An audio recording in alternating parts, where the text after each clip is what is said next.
Ravi de vous retrouver pour la conférence de presse d'après-course de cette superbe journée des champions. Marine, c'était une journée incroyable. Elle a tenu toutes ses promesses, cette journée des champions. On a eu vraiment du spectacle époustouflant côté piste. Il y avait une très belle ambiance sur l'hippodrome. Je ne sais pas combien de milliers de personnes, nous étions dizaines de milliers de personnes, mais le public était au rendez-vous. Et on va poursuivre la fête puisque les champions vont défiler ici même dans cette conférence. Plus de 12 000 personnes, je crois, selon les derniers chiffres que j'ai eus. On remercie tous ceux qui nous regardent actuellement sur le Facebook Le Trot, sur la page Facebook du Trot, sur la page Facebook d'Equidia, sur le réseau événementiel d'Equidia. On va remercier également les médias ayant participé à la journée, Paris Turf, Zone Turf, également Le Parisien, 24 heures au trot, et puis Province Course. Et Equidia, bien sûr.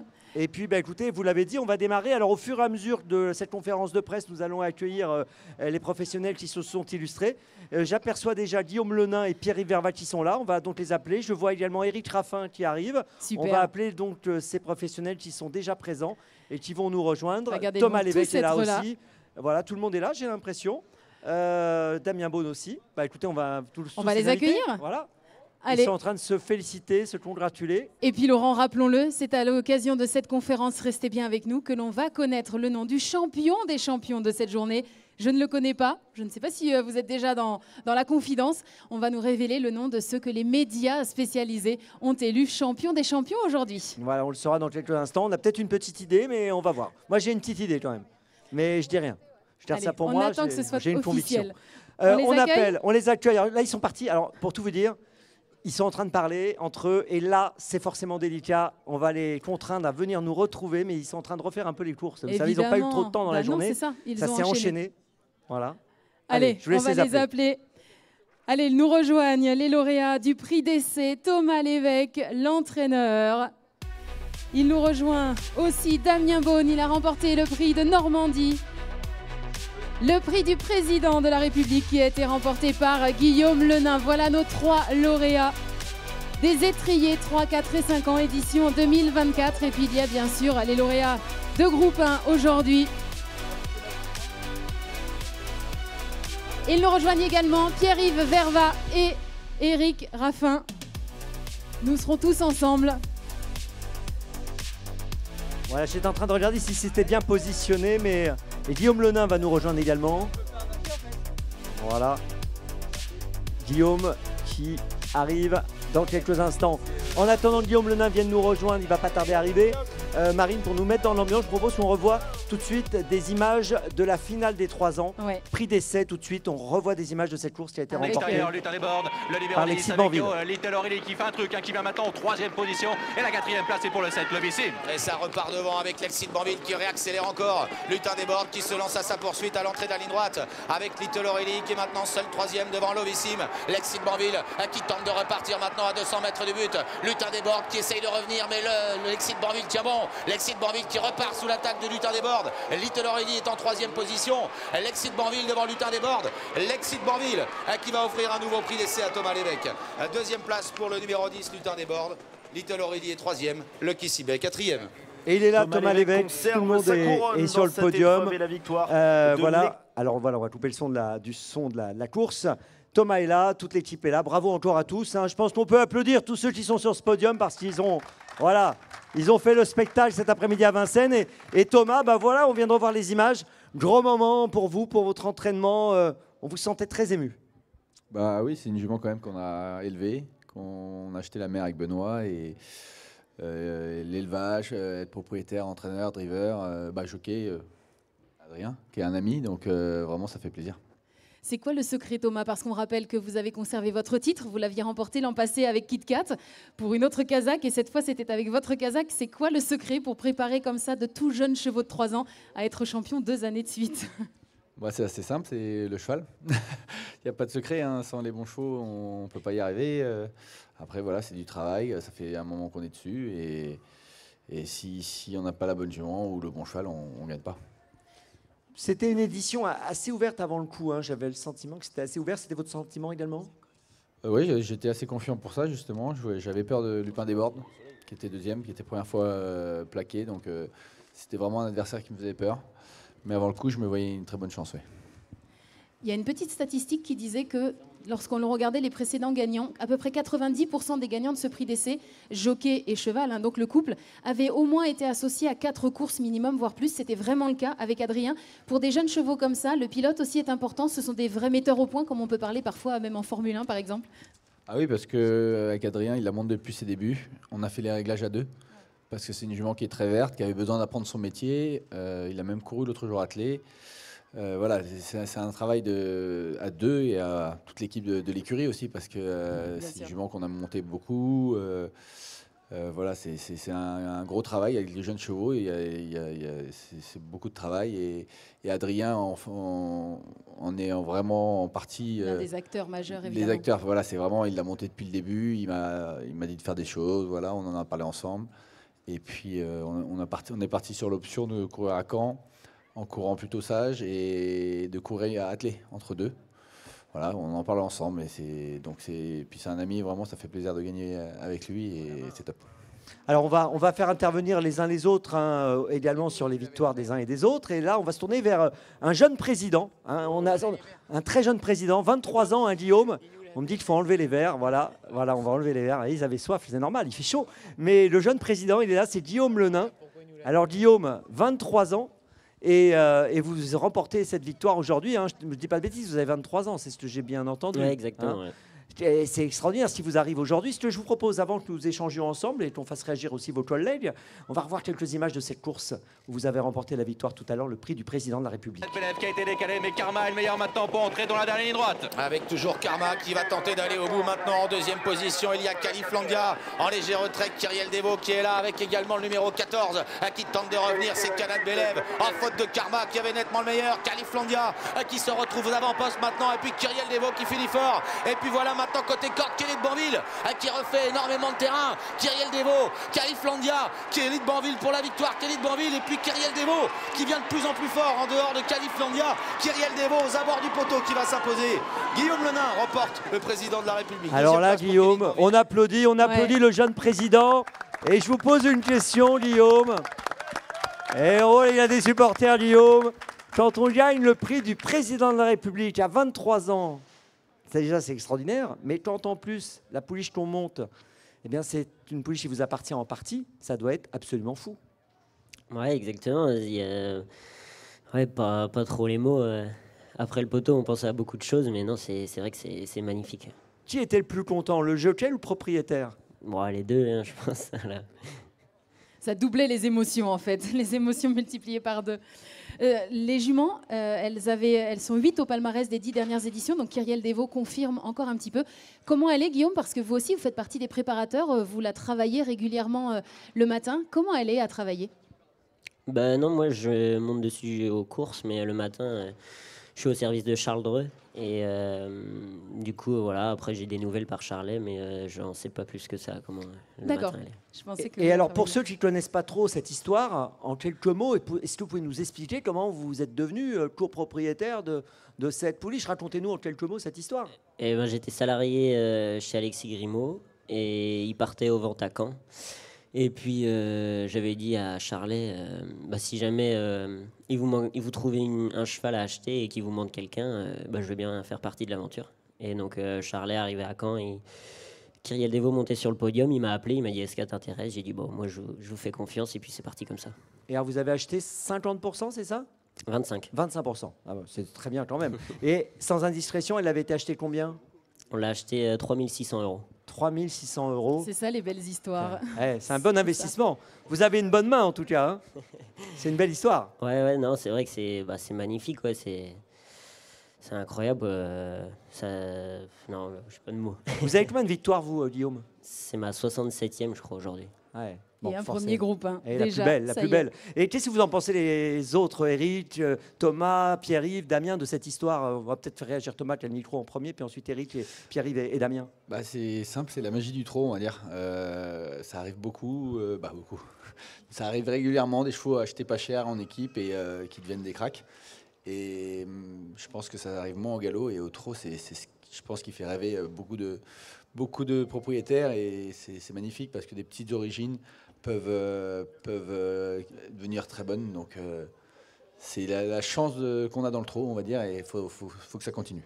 Réaction d'Éric et de Pierre-Yves également là-dessus. Je vous laisse le micro peut-être voilà, de Thomas. Moi, j'ai juste une chose à dire. Il a joué, il a gagné. Bravo. Non, c'est beau parce que... Et il ne doit pas se rendre compte, en tant que jockey monté, de gagner le président, c'est déjà exceptionnel. Et encore plus, je ne connais pas ce qu'il vit en tant que propriétaire. Pierre-Yves. On ne veut pas le savoir, de toute façon. Non, mais c'est des belles aventures. De toute façon, en plus, c'est un groupe d'amis. Tu pars de rien et puis tu arrives à gagner le président. Et j'espère que pour eux que ça va durer encore très longtemps. Et ouais, que l'histoire s'écrira encore. Ça fait penser un peu à des histoires que je connais un peu. J'ai mon grand frère qui a acheté Severino 3 000 € et ça a fait un top cheval. Dont un étalon. Dont un étalon. J'ai eu la chance d'acheter très peu cher Galopin des Champs, qui est le crack au galop en ce moment. Donc, faut de l'audace, vous avez rien sans rien. Les gens qui disent, ah bah, ils ont de la chance, ils ont des bons chevaux, mais ils ont qu'à aller au ventre et lever la main. Et lever la main, et ça va leur arriver. Bravo à eux. Voilà. Et Severino, on va rappeler que c'est le père d'Ida Otillard quand même. Donc, en plus, ouais, c'est pour vous dire. Bon, moi je dis encore des applaudissements pour Guillaume Lenain quand même. Le président est là. Bravo. Le président a 23 ans, c'est beau. Et on vous en souhaite encore plein, parce qu'on ne va pas parler de consécration, c'est beaucoup trop tôt dans une carrière. Ce n'est que le début. On continue avec le Normandie 5 ans, étrier 5 ans en finale, bien sûr. Et on regarde des images tout de suite avant d'enchaîner avec des questions, Marine. Jean Balthazar à l'extérieur, le 16 avec J'aime le foot qui s'accroche, faute de Jean Badegès pour sortir du tournant. Avec Jean Balthazar et Jasper Descharmes à la poursuite de Jéroboam d'Érable qui a toujours l'avantage à l'entrée de la ligne droite. Jéroboam d'Érable avec Damien Bonne qui est poursuivi par Jasper Descharmes qui revient peu à peu. Jean Balthazar également qui tente de revenir jouer un rôle. Jean Balthazar avec Jéroboam d'Érable, avec côté corde également Jasper Descharmes, mais Jéroboam d'Érable tient bon à faute de Jasper Descharmes. Jéroboam d'Érable aux abords du poteau qui a nettement l'avantage dans le prix de Normandie. Et c'est Jéroboam d'Érable qui va s'imposer.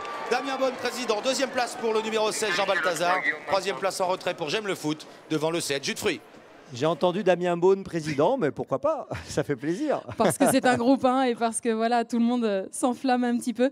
Damien, félicitations. Comment vous avez vécu cette ligne droite finale? Parce que finalement, vous étiez seul.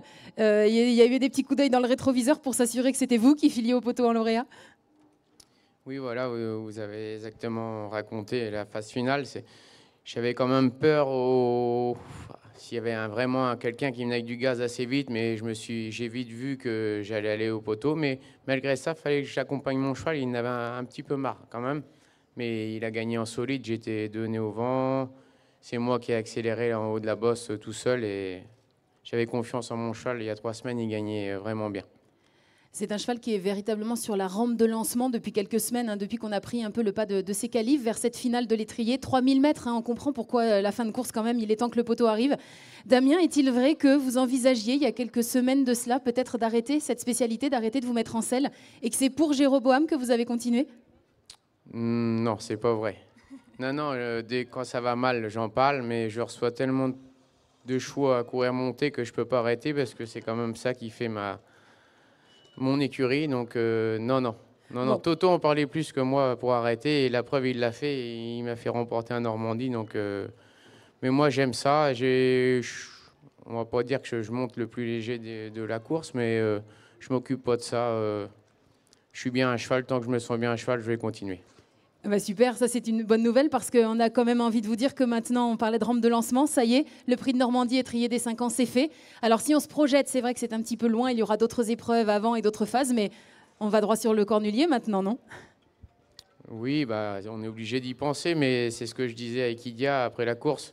Vous savez, les chevaux, il faut qu'ils rentrent bien. Demain matin, vous regardez les jambes. Vous voyez, on a eu l'exemple d'Ina Durib et puis on a appris qu'elle a eu un problème. C'est tellement dur les courses montées qu'il ne faut pas penser à dans 6 mois. À la base, je comptais gagner le Normandie pour moi avec J.Well Candelfac et vous voyez, je l'ai gagné pour un autre. Ma jument, elle a une tendinite. Les chevaux, c'est terrible.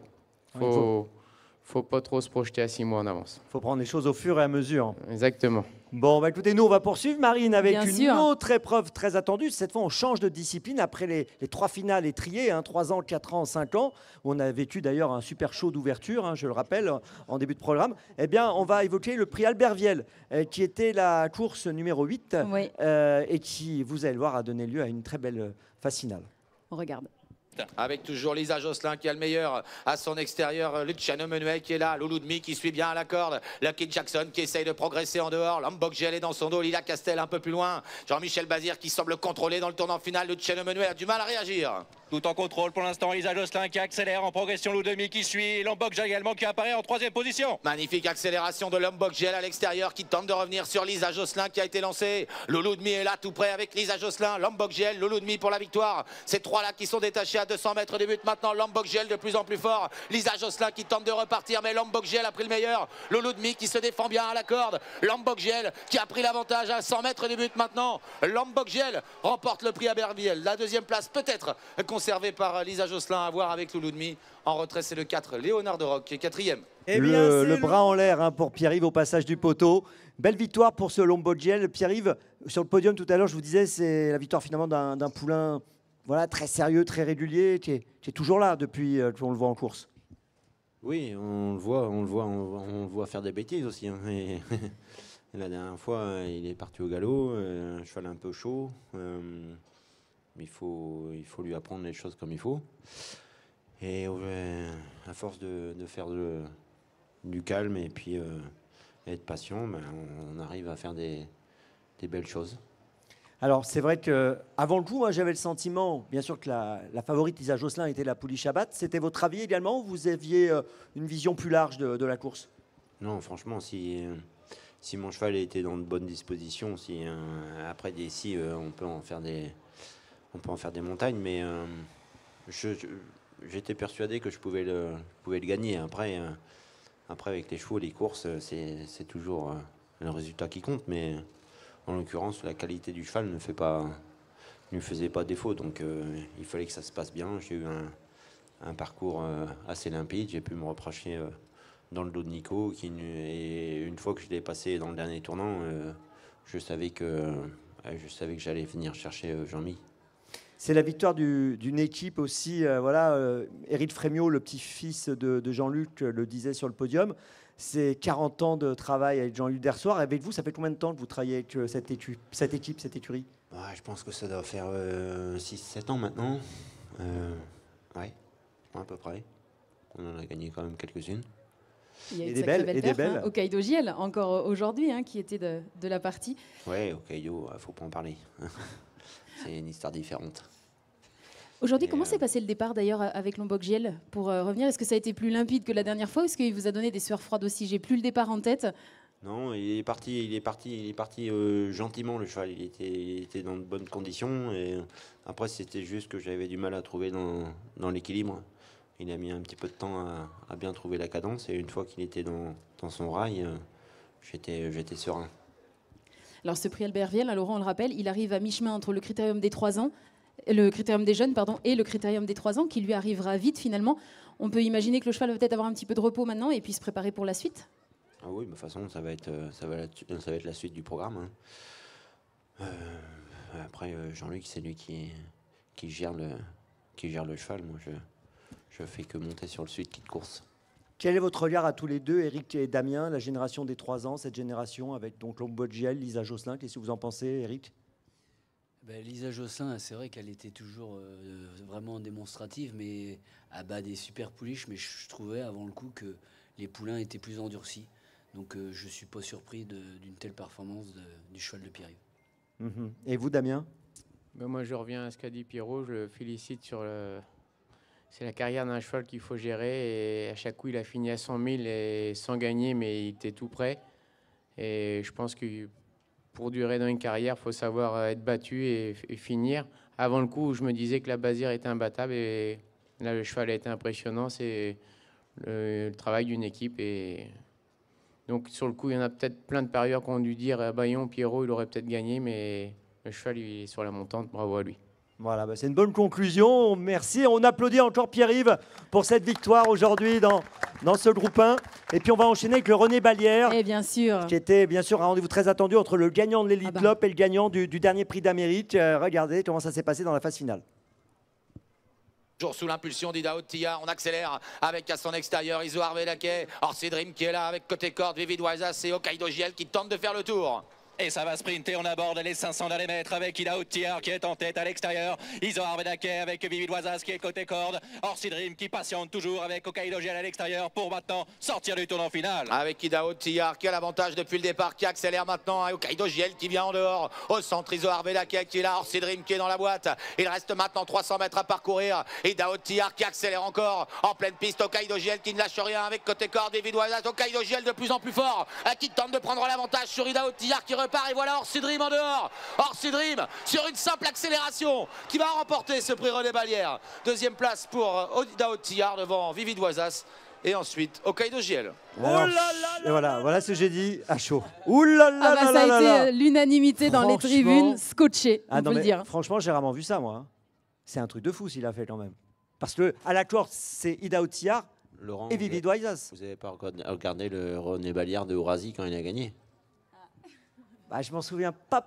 Je sais que ça devait être incroyable quand il avait tourné à l'extérieur, c'est pas celui-là? Il était coincé côté corde, il a trouvé l'ouverture à 100 mètres du poteau. Ah oui, c'est vrai. Ça devait être très fort aussi, mais je ne l'ai pas vécu de la même manière parce que je ne l'avais pas vécu sur l'hippodrome. Voilà. Mais là, moi, franchement, je ne sais pas ce que vous en pensez. D'ailleurs, je vais vous demander à tous les quatre, qu'est-ce que vous avez pensé de ça? Moi, j'ai regardé la course dans le vestiaire. J'étais à 1 mètre de Pierre Belloche. Il s'est tiré les cheveux tout le dernier virage. Moi, évidemment, je disais rien. Et d'un coup, c'est exceptionnel. Le coup il a eu l'ouverture et puis ça a été terrible. Il n'en revenait pas. On a vu un crack aujourd'hui, je pense, pour moi. Pierre-Yves? Il y a vraiment que la vision des choses qui fait que c'est vraiment beau parce que d'une part, Eric, il a eu les nerfs de tenir son cheval en deuxième épaisseur derrière Isoar et faire gagner d'une longueur en 200 mètres de temps, c'est peu rare maintenant. Ouais, en plus, ça. Surtout sur des chevaux comme Idaho et Hokkaido Giel. C'est des chevaux de vitesse et vraiment là, on a vu un top cheval. Guillaume et Thomas, petite réaction et ensuite on parle avec Eric. C'est vrai que beaucoup de sang-froid déjà à l'amorce du dernier tournant. Et puis après, on pense aussi à Eric, il doit ranger son frein. Et c'est vrai que quand il sort, c'est impressionnant. Thomas? Oui, on va dire que Eric, en voulant prendre le risque de la perdre, je crois qu'il la gagne comme ça. Et il connaît son cheval, il sait qu'en 50 mètres, il a un changement de jambe terrible.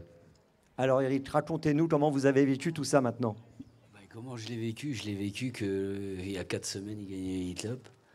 Donc c'est deux courses à chaque coup, ça marche 8. Et 4 semaines après, vous revenez à Vincennes, vous tombez sur Ida Outiar et avant le coup, il y a Iso Arvedaké quand même, qui avait fait une drôle de performance à Solvala. Donc c'est vrai que la course était un peu écrite avant le coup.